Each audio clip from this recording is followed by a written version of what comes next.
হঠাৎ করে দুদিনের সফরে বাংলাদেশে এসেছেন জার্মানির বিশ্বকাপ জয়ী ফুটবলার মেসুত ওজিল। এসেই বাংলাদেশের ফুটবল উন্নয়নে কাজ করার আগ্রহ প্রকাশ করেছেন তিনি।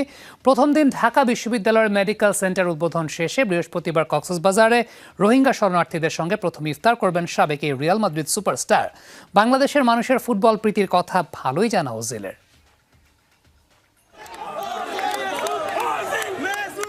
জার্মানির বিশ্বকাপ জয়ী মিডফিল্ডার মেসুত ওজিল এখন বাংলাদেশে। 2 দিনের সফরে বাংলাদেশে এসেই মানুষের ভালোবাসায় সিক্ত হচ্ছেন এভাবেই। সাবেক এই রিয়াল মাদ্রিদ ও আর্সেনাল সুপারস্টারের প্রতি বাংলাদেশের মানুষের আগে থেকেই ছিল আলাদা টান।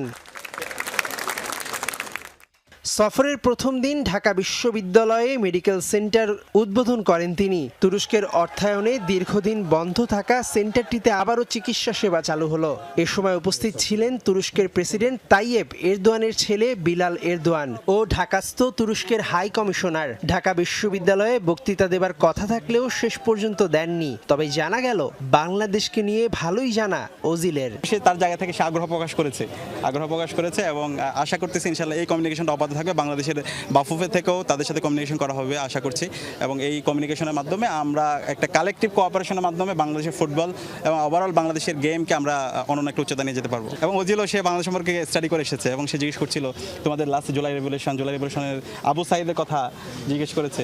তো সব মিলিয়ে মোটামুটি ওয়েল ইনফর্ম, তারা কাজ করতে চাই। এবং আমিও বললাম ওজিলের বাংলাদেশে ব্যাপক ফ্যান বেজ আছে, খুব পছন্দ করে আমরা তাকে এবং তার খেলার শৈল্পিকতা।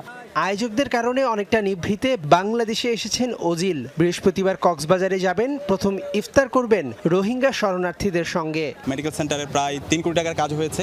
এই পুরো কাজটা স্পন্সর করেছে তার্কির দাতব্য প্রতিষ্ঠান টিকা। এই কমিউনিকেশন অব্যাহত থাকবে এবং আরও বড় পরিসরে আমরা সামনে এই ধরনের তারকা প্লেয়ারদেরকে দেশে নিয়ে আসতে পারবো এবং তাদের সাথে বাংলাদেশের ফুটবল, কালচার, লিটারেচার, এডুকেশন থেকে শুরু করে ফরেন অ্যাফেয়ার্স সব কিছু আমরা একটা অনন্য উচ্চতা নিয়ে যেতে পারবো। চার্টার্ড বিমানে বুধবার বাংলাদেশে এসেছেন ওজিল। বৃহস্পতিবার রাতে কক্সবাজার থেকে সেই বিমানেই দেশ ছাড়বেন এই জার্মান সুপারস্টার। মেহেদি নাইম, যমুনা স্পোর্টস, ঢাকা।